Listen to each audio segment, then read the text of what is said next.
The bitter truth. Vikramaditya dragged Betaal down from the tree again. As they set off for their journey, Betaal began his story. Once upon a time, King Chandradhar ruled over the country of Vaishali.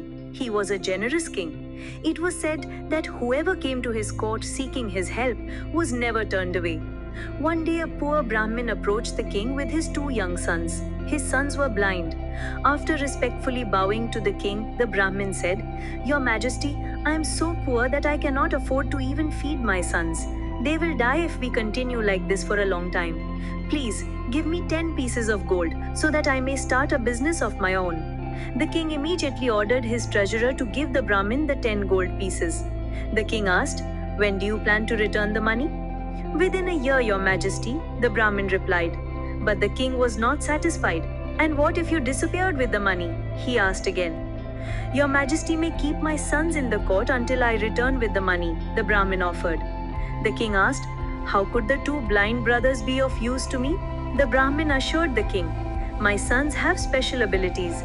The elder one can tell you the breed and nature of any horse that he touches and smells. The younger one can identify and tell you about any gem that he holds in his hand." It was decided that the brothers would live in the palace with the king until their father paid back the loan. One day, a trader approached the king with a fine horse. The horse seemed quite healthy and strong. The king had almost decided to buy it from the trader when he remembered about the blind Brahmin boy who lived in his palace. The elder brother, when he touched and sniffed the horse, told the king that the horse was a nervous one and would throw off anyone who tried to ride it. The king ordered one of his courtiers to ride the horse. When the man mounted it, the horse kicked and snapped and threw the poor man off its back. The king was pleased with the elder brother and rewarded him handsomely. One day, the king wished to buy some jewels. He called upon the jeweler and asked him to show some gems. The king selected a large diamond, but before he paid the jeweler, he sent for the younger of the blind brothers.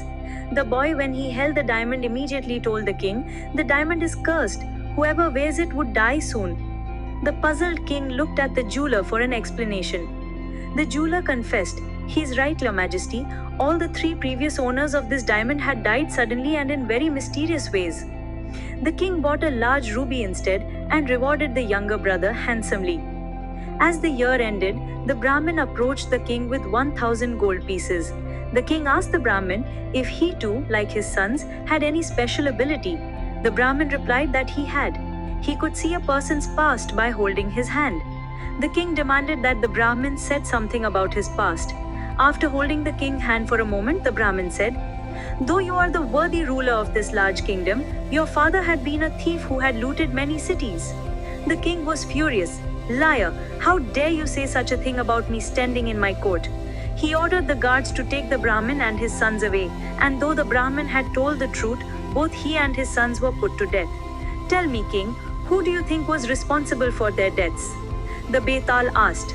Vikramaditya answered, "The Brahmin himself was responsible for his own and his sons' deaths. He should have been wiser while telling the king the bitter truth. The king knew he was the son of a thief, but to have it told to him in public was embarrassing and harmful for his authority. It was understood that the Brahmin would have to face a death sentence." Betaal's laughter echoed through the forest. "I am impressed by your judgment," he said as he returned to the tree.